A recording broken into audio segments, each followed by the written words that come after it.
Estamos en la ciudad de Villavicencio, más exactamente en el parque infantil, un maravilloso, inspirador lugar. Estoy debajo de una ceiba, que en este momento, aunque el clima está frío, está haciendo un poco de frío, esta ceiba presta una sombra espectacular para quienes quieran venir a encontrar un momento de paz, de tranquilidad en la ciudad. Tengo en mis manos un maravilloso libro que se llama Relatos verídicos de fantasmas y otros hechos insólitos. El autor de este libro lo presentamos hace más de un año en Séptima Letra, en un espacio que yo llamé Los Inmortales del Llano, y él es Ernesto Orjuela, más conocido en el mundo artístico, literario, como Guarataro.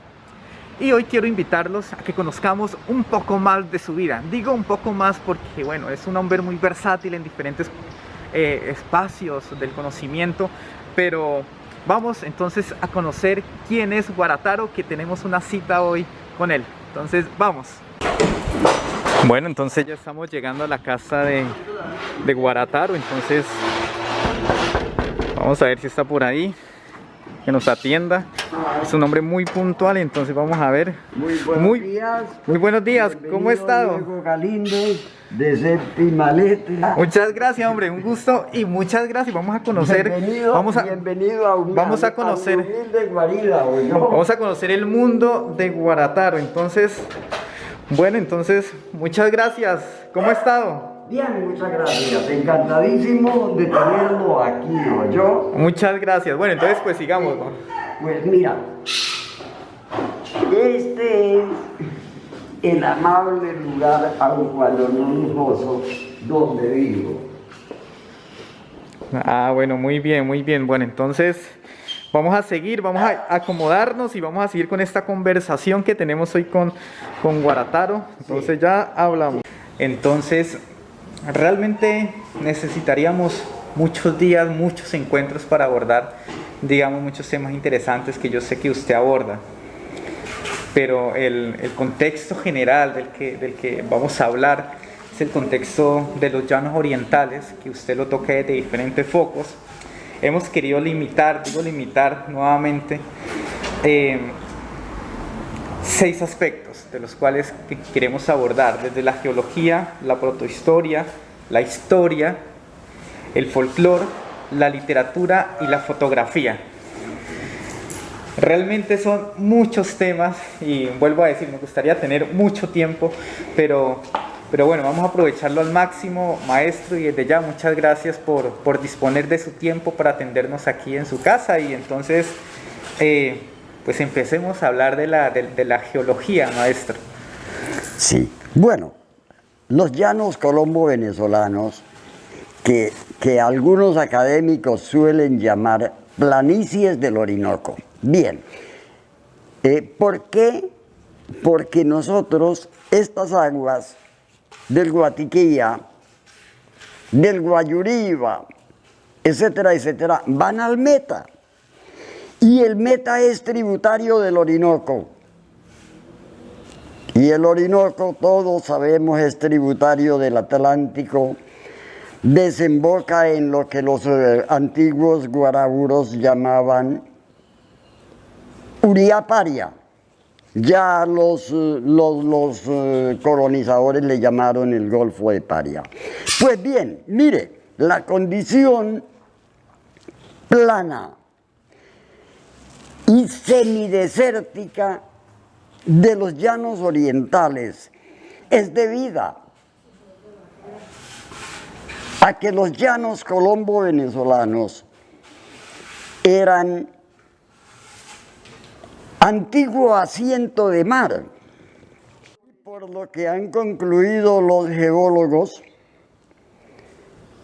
el mar llegaba, el Atlántico llegaba hasta las goteras de Apiay. Entonces mire lo que pasó, cómo esto se levantó y el mar fue desplazado violentamente y que hoy lo encuentras por debajo de Caracas. No fue cualquier cosa lo que pasó, sino algo muy serio dentro de los accidentes muy fenomenales que ha padecido el planeta Tierra.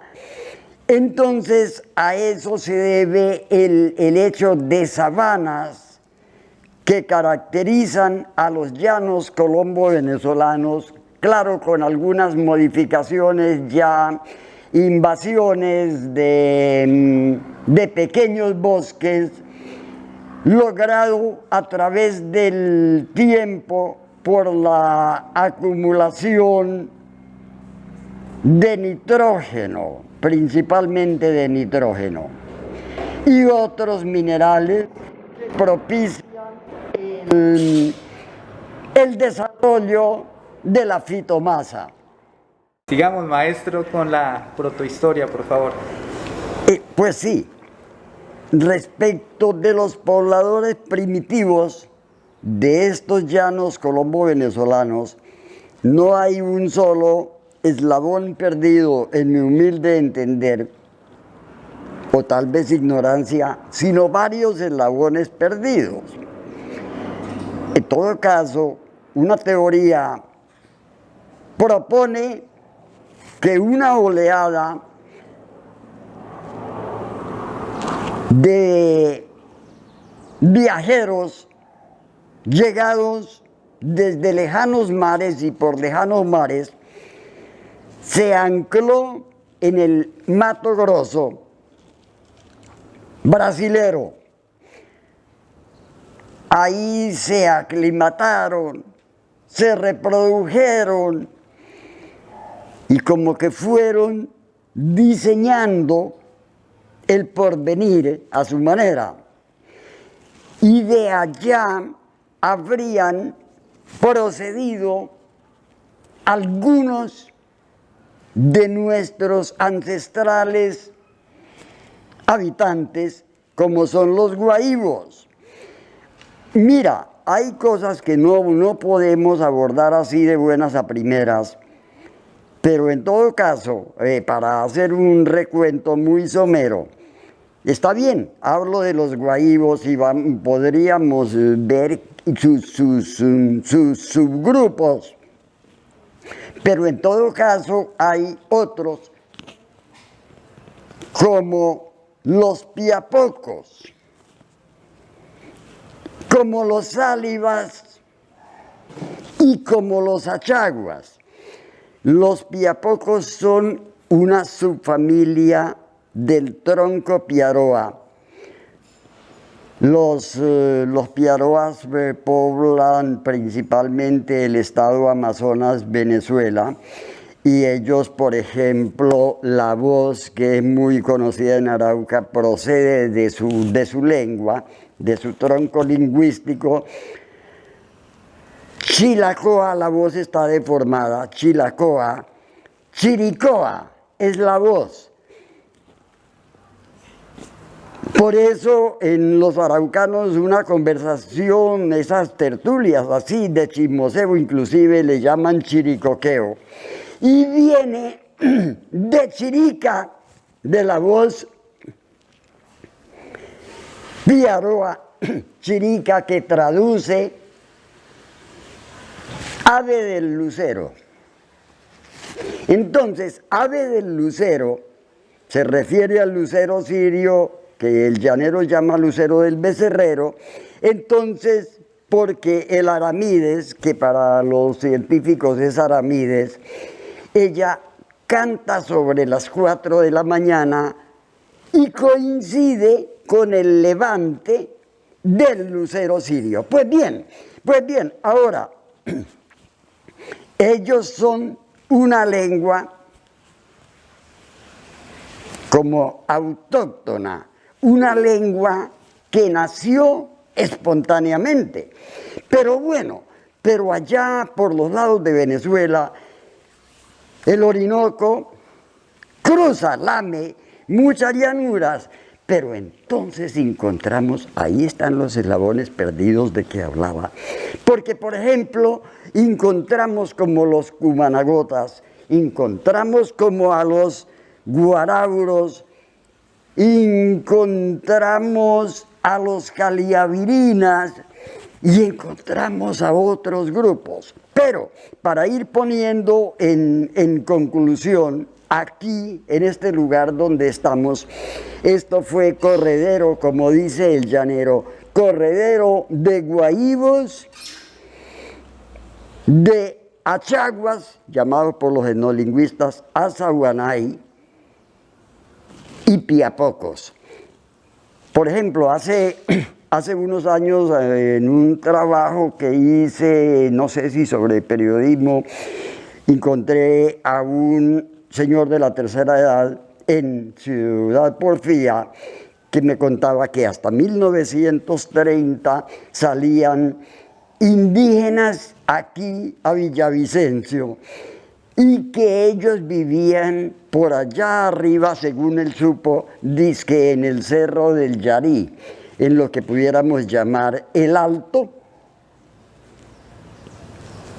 Ocoa.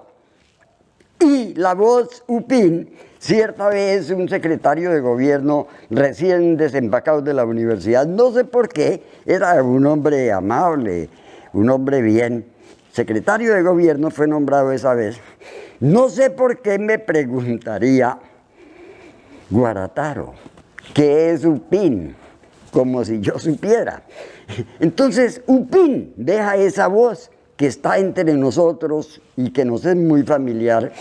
Upín era el señor de las salinas, el señor de ahí, y él era como de un subtronco guaíbo, y era una especie de agente de paz que conciliaba los ánimos turbados de los indígenas andinos con los indígenas de la planicie.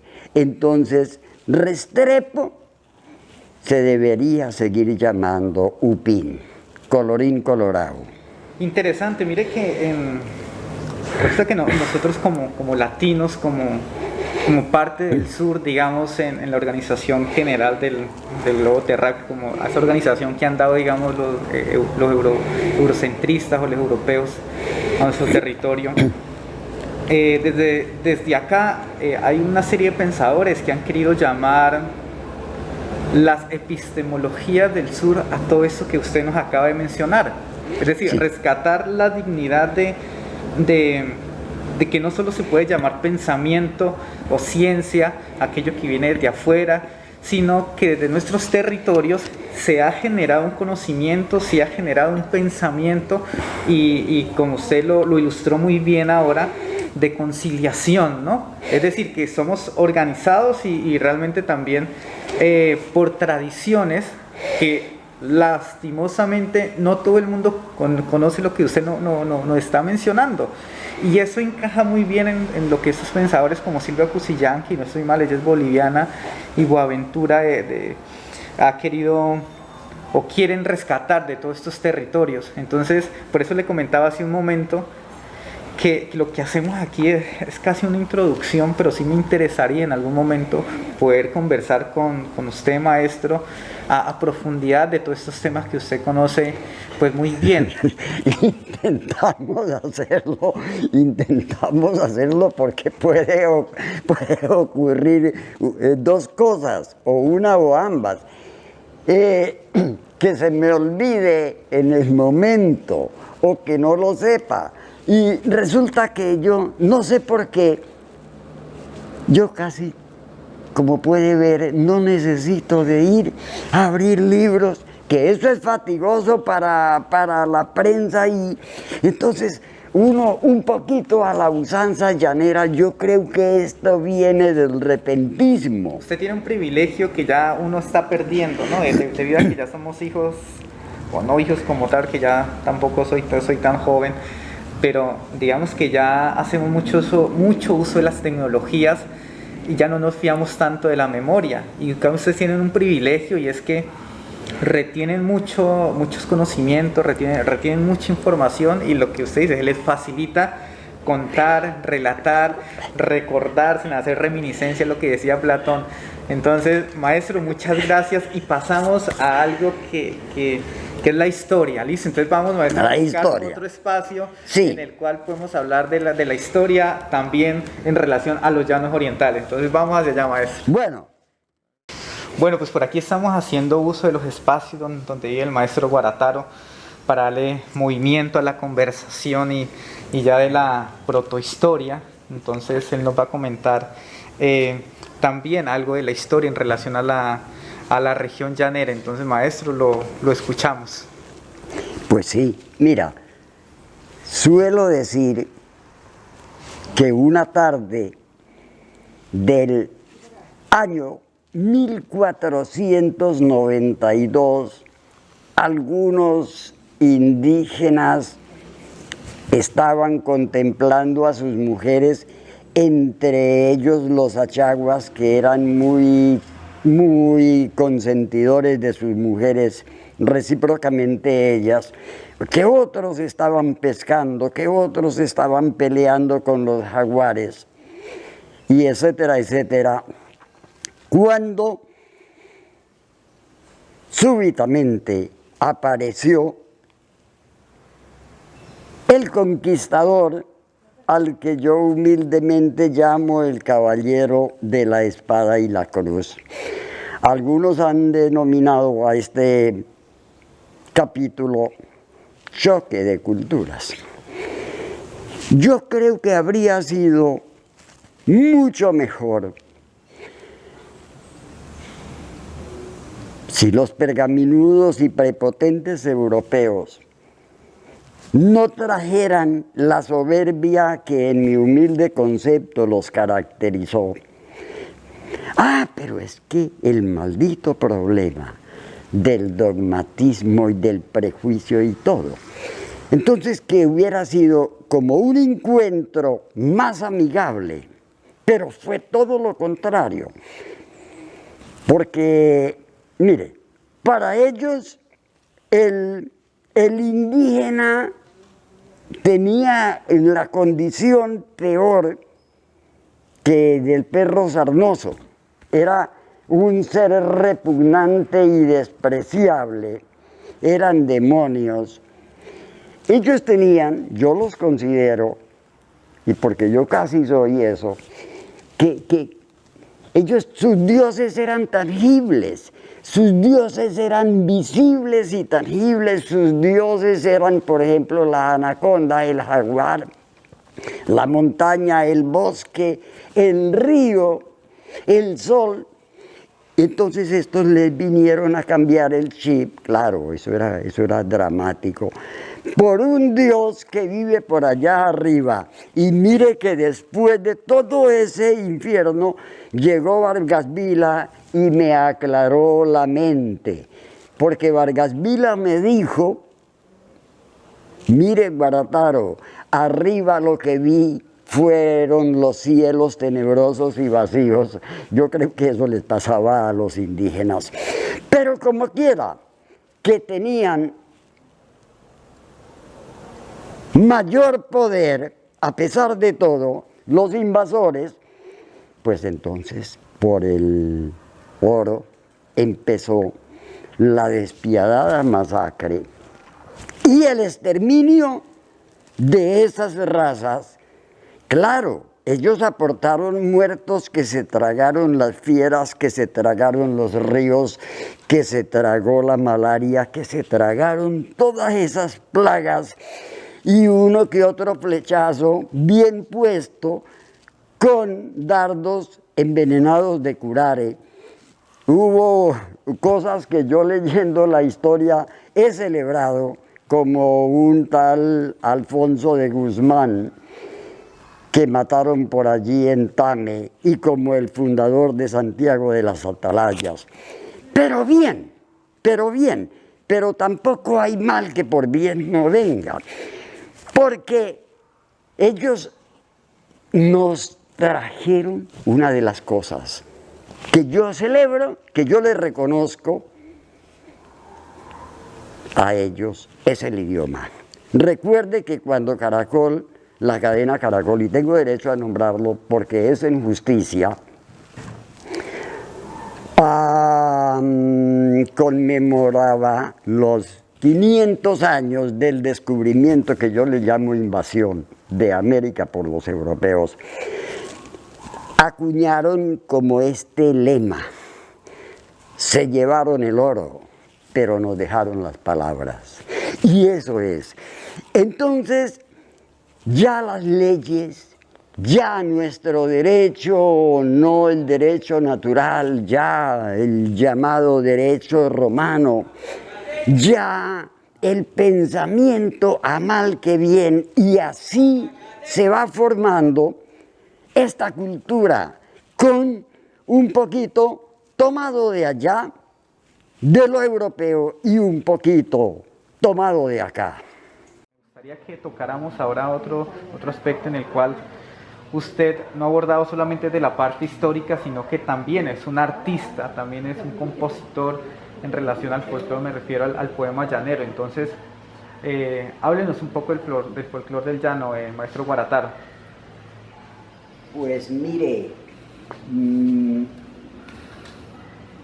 entro con su permiso, con la venia de usted y de ustedes, con este fragmento de un poema que presenté hace unos años, y es como el poema llanero, que ya hablamos de él en un momento.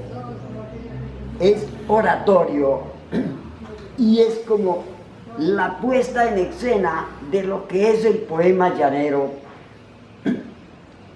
Exige, aunque muchas veces el declamador llanero lo ignora. Entonces concédanme su atención para seguirles contando, mientras la nota cabalga sobre su mástil dorado. El río atalaya brumas más allá de los estuarios, y en el horizonte azul mi verso va cabalgando. Entonces, esto es herencia del europeo. Esto es el poema llanero, como el contrapunteo, finalmente es hijo, es descendiente lejano de los llamados cantares de gesta, que si mal no ando, se tiene referencia de los primerísimos en el primitivo español, por allá sobre el año 930 de nuestra era. Entonces, aquí, por ejemplo, decíamos hace un momento, referíamos cómo tú me prestas, yo te presto, en el intercambio o simbiosis producto de ese choque cultural. Mire cómo la guitarra andaluza, que viene como es hoy, como se la conoce hoy, viene desde 1750, y por obra y gracia de esa simbiosis, aquí la guitarra andaluza perdió 2 cuerdas, y es así como nace el 4. No tengo preciso el origen del 4, aunque algunos lo sitúan en Portuguesa, en el estado Portuguesa, Venezuela, pero yo tengo como un apunte según el cual, referente al 4, cuando los misioneros jesuitas, a quienes doy las gracias, aun cuando algunos no los quieren, pero si los misioneros jesuitas no hubieran sido expulsados de aquí por envidias, por egoísmos y por todas esas cosas, por celos malditos, la historia de los llanos colombo-venezolanos hubiera sido otra. Entonces, cuando los jesuitas los aquerenciaban a los indígenas, ellos salían al patio de la Maloca, del templo, y decían, sarop, sarop. Ese es un vocablo sáliva. Entonces es alegría, es fiesta, es parrando, y de sarop nace la palabra joropo. Eso de que jarabe, eso de que soropo, sigan difundiendo su versión, pero con mucha pena yo no me la calo. Entonces, mi propuesta es que los sálivas, artistas por excelencia, tradicionales de Orocué, son los autores del cuatro. Ya es que cuando la guitarra andaluza pierde 2 cuerdas. Y más después, esa sí me ha confirmado un musicólogo aquí, que nació en Portuguesa, no sé si por allá hacia 1750, la bandola. O sea, la bandola llanera, que es venezolana definitivamente, y bueno, para la época de la conquista, ya por lo menos en el llano colombo venezolano, había una presencia fuerte de la música llanera, porque algunos parrandos, recepciones de las que le ofrecían al Libertador y sus alfiles, ya se tocaba 4. Entonces ya se tocaba, que eran los sones, digamos, antiguos, muy emparentados con el fandango, principalmente, y creo que con el tanguillo. Eran como deformaciones, eran como segregaciones o adaptaciones aquí. El caso, por ejemplo, del galerón, que se llamó ya, eso pasó a la historia, el galerón llanero, era el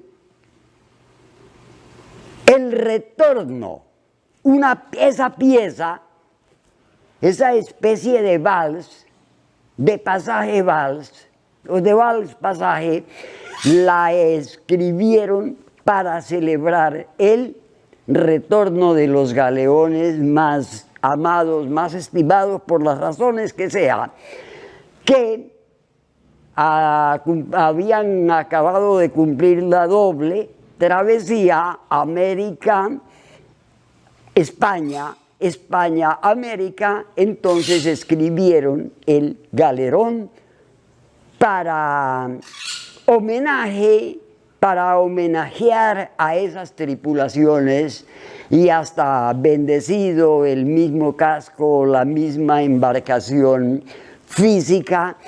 Y entonces por ahí sigue la música llanera, ya en los tiempos más de televisión, más de imagen. Entonces viene la danza con su espectacularidad, y que algunos dicen, algunos llaneros, que el llanero es ultraconservador en materia llanera, porque ideológicamente él ha sido liberal. Por tradición el llanero fue liberal y fue una especie de librepensador. Entonces, pero culturalmente sí conservador. Entonces él no aceptaba que entrara el bajo eléctrico, que prácticamente reemplazó al furruco y a la bandola ping-pong. Ton, ton, ton, ton. Era la famosa bandola ping-pong. Y en el caso de la danza llanera, la espectacularidad. A mí personalmente me gusta, porque yo culturalmente yo soy liberal. Entonces yo no me opongo a eso. El llanero, por ejemplo, el llanero trujano, ese patanzuelo, usted se puede encontrar con la sorpresa de que él desprecia y aborrece al vals pasaje. Yo, que he escrito pasaje precisamente, que he escrito Zumba que Zumba, Rafael, San Rafael, Tirpa, Gabán, que he escrito eso, yo tengo valses pasajes que si los produzco y les trabajo bien la promoción, le aseguro que son éxito. Vals pasaje. Bueno, entonces, así, comentando estas cosas acerca del folclore llanero en muy estrechas líneas, nos sorprendieron las 12:10 de este día 6 de julio, ¿es hoy? De este 6 de julio, supongamos que sea. 5. Me estaba robando un día de este 5 de julio del 2021 y hacemos una pausa para comerciales.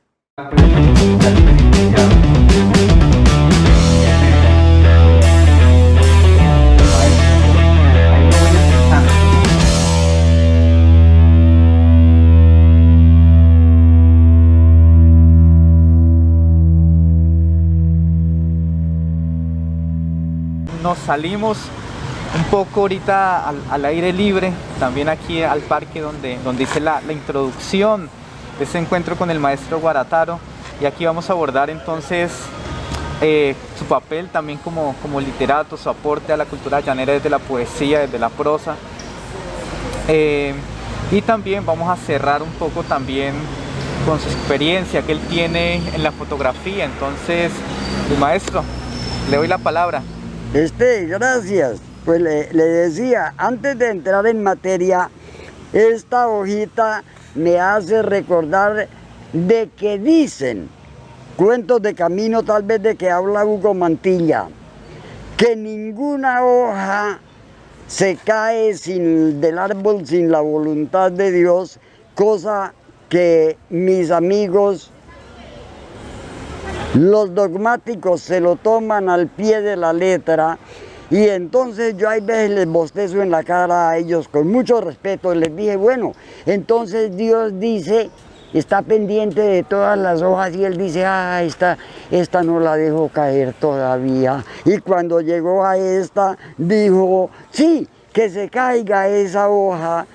No, eso es peregrino, eso es demasiado peregrino, pero yo no hablo más de teología y de esas cosas porque yo no tengo autoridad para eso. Tendríamos que preguntarnos sobre el libre albedrío de la hoja, probablemente. Entre a los dogmáticos en ese concepto, a mí no. Ay, una mascotica. Bueno, maestro, entonces continuamos. Pues sí, a ver, mire. Le comentaba hace un rato que pues ahora me sorprende de algún modo que yo fui corresponsal infantil del periódico de Acción Cultural Popular. Era un semanario con temas para el área rural. Eso sí, claro, la fe, la nota dogmática, no solo en pie de página, sino en portada. De flamante corresponsal infantil para el periódico, el semanario referido, pues de todos modos sigo medio leyendo, y ya la escuela me lleva a Bogotá, el estudio me lleva a Bogotá, donde ya de pronto no tengo contacto con escritores, pero sí con libros, con revistas, con periódicos, con pintores sí tengo contacto. Y entonces seré líder en los procesos estudiantiles, en los procesos literarios de poesía en el plantel. Luego, a mal que bien termino, estudio topografía y agrimensura, a mal que bien termino y entonces regreso aquí a esta tierra que me ama y entonces de todos modos traigo como desde cuando estaba en la escuela que escribía redondillas, redondilla es la copla, y tal vez por ahí sigo y ya como con más conciencia, como con más visión y más intelecto, entonces empiezo tímidamente a escribir apuntes para el libro, para mi primer libro, que publicaría en el 96 y que se llama Relatos y Poemas Llaneros. Un libro aparentemente folclórico, yo creo que tiene mezcla de periodismo, literatura y folclore. Vienen unas cosas como demasiado folclóricas y lo demasiado folclórico no es que me termine mucho gustando. Ese libro trae, entre otras cosas, tradición oral, porque reconozco que la tradición oral en los llanos aún sigue siendo fuerte. Bueno, ese libro me deja algunas experiencias. De todos modos, sigo avanzando en el concepto periodístico, en el concepto sociopolítico, cultural, sociopolítico, y luego escribimos un libro muy útil, que no circuló prácticamente, la socialización, el mercadeo no estuvo en mis manos, que es un tratado entre comillas de cultura ciudadana para hacer ciudadanos adultos y ciudadanos infantiles y juveniles. Y luego yo creo que viene ya un trabajo como de más aliento que fue el Atlas. Si bien el Atlas apenas sigue insinuado, ese Atlas lingüístico, digo insinuado por la extensidad, por la extensión de la materia, que es de coger con guantes y todo esto. De todos modos, mercadeo en CD como unas 600 copias. Y mientras tanto, sin darme de cuenta, vengo tomando apuntes para el trabajo de verídicos relatos de fantasmas y otros hechos insólitos. Pero claro, tengo unos cuentos creo que bien contados, bien buenos, no son muchos, y mientras tanto estoy arañando una novela breve que la tengo definida ya, sino que uno en narrativa se encuentra como los ríos que tienen espacios muy suaves, muy fácil y queridos para navegarlos y tienen unos espacios bien difíciles de navegar. Así pasa con la narrativa. Esa metáfora es muy bella, ¿no? La del río, que funciona para muchos ejemplos, ¿no? Para la vida misma, ¿no? Sí. Bueno, me llamó la atención mucho lo que dijo, entre eso, la formación ciudadana, que hablaba de adultos infantiles, adultos mayores probablemente, que Manuel Kant habla de la ilustración y bueno, habla de eso de la mayoría de edad y de la minoría de edad, ¿no? La mayoría de edad, aquellas personas que son autónomas y que bueno, pues ya han pasado un proceso probablemente de ilustración, y de la minoría de edad probablemente somos heterónomos, ¿no? Que aún necesitamos reglas, normas, entonces probablemente estos documentos que usted ha creado son muy importantes desde ese punto de vista y por eso me gustaría preguntarle en qué parte podemos encontrar toda esta información, tanto el Atlas, tanto lo de la formación ciudadana, tanto los textos, digamos, que ha venido recopilando durante este periodo. A ver, mira, lo que hoy por hoy, afortunada o desgraciadamente, según la orilla donde el individuo esté, lo que no está en las redes no existe. Y entonces, infortunadamente, yo para las redes, yo para esa vaina, soy malo.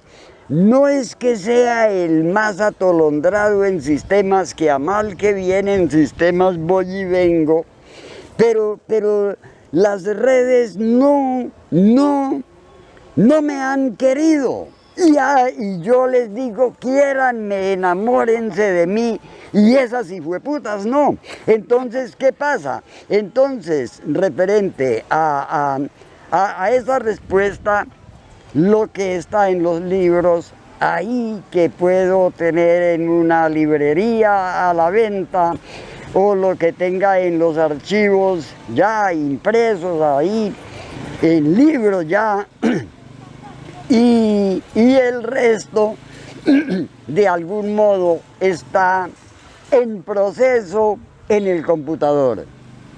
Pero mira que esto es muy importante, ¿no? Bueno, porque de cierta forma es un aporte, digamos, a la cultura, pues, de la Orinoquía, del llano.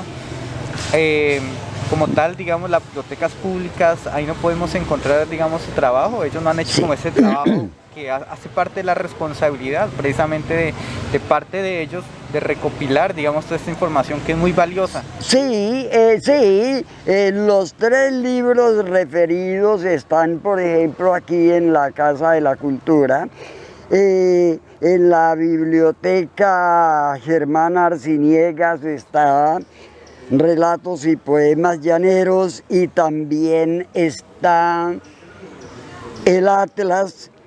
Creo que Relatos de Fantasmas no está, no estoy seguro, pero la Casa de la Cultura, pues como me queda cerca de mi guarida también, y entonces soy muy conocido ahí, los funcionarios me aprecian y ellos me colaboran, entonces cualquiera de esos 3 se puede consultar aquí en la Casa de la Cultura. Claro que sí, bueno, maestro, entonces muchas gracias por eso, pero tenemos que cerrar entonces con la fotografía.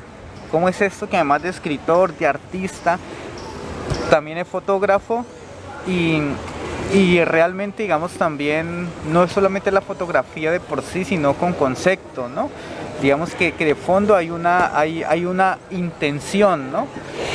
Probablemente de contar la historia a través de la fotografía o también de un trasfondo científico.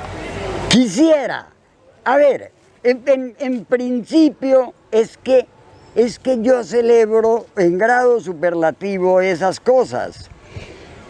Es para mí la cosecha de los árboles, de las plantas, la cosecha de frutos, la cosecha de flores, para mí son una especie, los asumo como fastos de la naturaleza. Entonces, eso me conmueve y tal vez una de las cosas que me da la fotografía marginal o transversalmente es que me hace mejor individuo. Lo que siento es que me hace mejor individuo con un mayor grado de conciencia y un mayor grado de responsabilidad. Y pues claro, tengo algún conocimiento científico, así sea mínimo, pues claro, pues para escribir el Atlas lingüístico tenía que ser así. Y si no, ni siquiera acudas a ese vocativo. Entonces, pues, algo puedo defenderme en ese campo y es como captar esa imagen en el taxón, en el insecto, en el animalito, poderle, cuando le das zoom a la flor, al fruto, poderle registrar o admirar lo que yo llamo sus intimidades. Entonces, todo eso constituye una fascinación para mí, que finalmente yo creo que parezco es un niño, un imberbe que juega en un jardín.